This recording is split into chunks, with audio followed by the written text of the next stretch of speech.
नमस्कार दोस्तों। कभी कभी दुनिया में ऐसी घटनाएं भी घट जाती है जिस पर यकीन करना मुश्किल हो जाता है। एक ऐसी ही घटना साल 2014 में घटी थी जो अब तक दुनिया भर के लोगों के लिए एक रहस्य ही बना हुआ है। Malaysian airlines flight MH370 Kuala Lumpur से टेक ऑफ करता है चीन की राजधानी बीजिंग के लिए।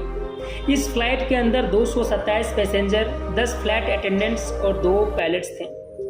दोनों पायलट काफ़ी एक्सपीरियंस थे, जिसमें कैप्टन जारिक अहमद साहब को 33 साल का एक्सपीरियंस था, जबकि फारूक अब्दुल अहमद को 7 साल का एक्सपीरियंस था। ये दिन था 8 मार्च 2014।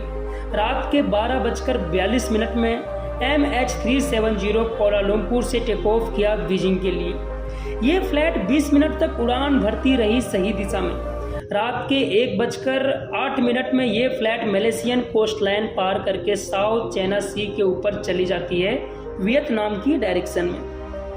पायलट जारिक अहमद रिपोर्ट करते हैं कि प्लेन की लेवल 3500 फीट पर है।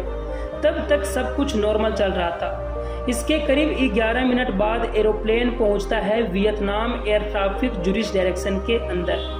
इसी रीजन से कोलालमपुर के एयर ट्रैफिक कंट्रोल हैं, वो रेडियो पे कहते हैं MH370 कॉन्टैक्ट हो ची मिन 120.9 good night. Malaysian 370 contact Ho Chi Minh 120.9। फिर कैप्टन जारिक जवाब देते हैं और वो कहते हैं गुड नाइट MH370। सब कुछ नॉर्मल चल रहा था और देखने में भी नॉर्मल लग रहा था, लेकिन कैप्टन जारिक को ये बात पता नहीं था कि उनके लिए ये आखिरी आवाज़ था। और वियतनाम एयर स्पेस पहुंचने के 30 सेकंड बाद ये प्लेन अचानक रेडार से गायब हो जाता है। इस समय टाइम हो रहा था रात के 1:21।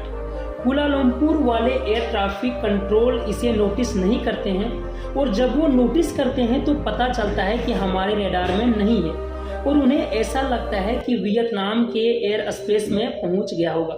जबकि दूसरी ओर Vietnam air traffic control notice करते हैं कि MH370 हमारे रेडार में आया है, लेकिन रेडार से अचानक गायब हो गया है।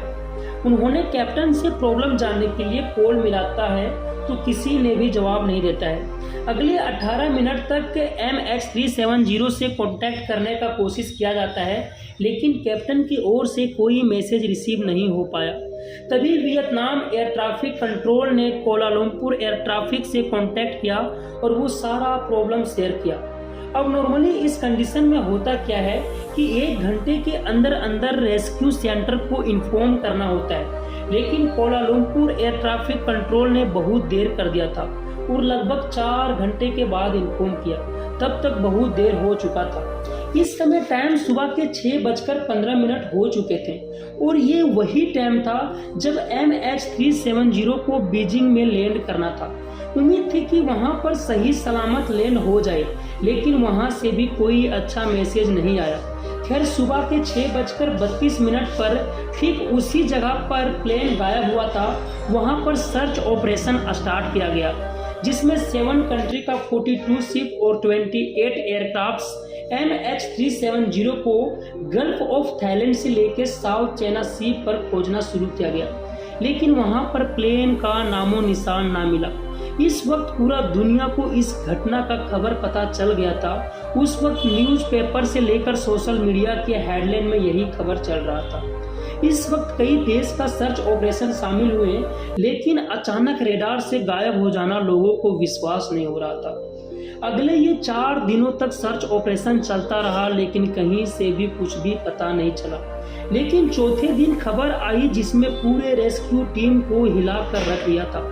8 मार्च को 1:21 पे फ्लाइट MH370 जब गायब हुआ तो सिविलियन रेडार से गायब हुई, लेकिन मलेशियन मिलिट्री के रेडार पे वो अगले 1 घंटा तक शो होते रही, और उसके बाद जो कुछ भी हुआ पूरा टीम को हिला दिया। सिविलियन रेडार से गायब होने के बाद वहां से कुछ मिनटों तक राइट में जाना शुरू किया और फिर यू टर्न करके वापस मलेशिया की ओर टर्न किया। पूरे 31 मिनट के बाद मलेशिया का शहर पेनांग क्रॉस करते हुए मलाक्का स्टेट की ओर टर्न किया। आखिरी बार जहां मिलिट्री रेडार का रेंज था वो इंडियन ओशियन तक पता चल पाया और इस वक्त 2:22 हो रहा था। इसके बाद MH370 ना ही मिलिट्री रडार पे शो हुआ, ना ही सिविलियन रडार पे। फिर कुछ दिनों बाद पता चला कि प्लेन मिलिट्री रडार से गायब 2:22 पे हुआ, लेकिन एक सैटेलाइट से लगातार कांटेक्ट करते रही। आपको यहाँ पे बता दें कि प्लेन के लिए नॉर्मली होता है, जब प्लेन का कम्युनिकेशन खराब हो जाता है तो सैटेलाइट से कांटेक्ट करने का कोशिश किया जाता है। प्लेन ठीक 1 घंटे बाद 3500 किलोमीटर दूर इनमार्स्ट नेम के सैटेलाइट से कांटेक्ट करने का कोशिश किया था। इस सैटेलाइट की सेव डाटा की मदद से और एक्सपर्ट की कैलकुलेशन की मदद से मलेशियन एयरक्राफ्ट मिलिट्री रडार से गायब होने के बाद दोबारा यू टर्न लिया था और लगातार 5 घंटा तक इंडियन ओशियन में उड़ान भरता रहा। सुबह के 8:19 तक आखिरी बार सैटेलाइट से कनेक्शन करने का कोशिश किया गया और MH370 की ओर से आखिरी कनेक्शन था। उसके बाद कुछ भी पता नहीं चल पाया प्लेन कहाँ गायब हुआ। सर्च ऑपरेशन लगातार 3 साल तक चला, लेकिन कुछ भी पता नहीं चल पाया।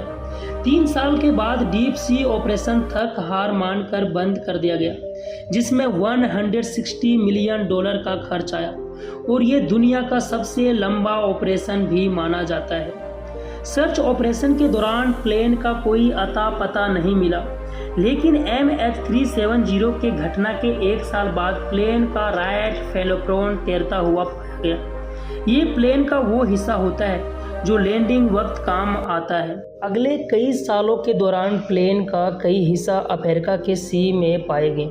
MH370 के अंदर क्या क्या हुआ था आज किसी को भी मालूम नहीं है। कुछ लोग बताते हैं प्लेन को हाईजैक कर लिया गया था, दूसरी ओर कुछ लोग बताते हैं कि पायलट्स जानबूझकर ऐसा किया। MH370 के गायब होने के 8 साल बाद फरवरी 2022 में एक बार प्लेन फिर से मिलने का दावा किया है। एक British retirement space engineer Richard Godfrey ने दावा किया है कि वीक सिग्नल के मदद से प्लेन का लोकेशन का अंदाज़ा लगा लिया है और वो लोकेशन इंडियन ओशियन के कर्व्ड एरिया में बताया है। रिचर्ड गॉडफ्रे बताते हैं कि 5800 फीट नीचे MH370 मौजूद है। दोस्तों, आज के लिए इतना ही, मिलते हैं अगले वीडियो में। तब तक हमारे वीडियो को लाइक करें और यूट्यूब चैनल को सब्सक्राइब जरूर करें। Thank you for watching.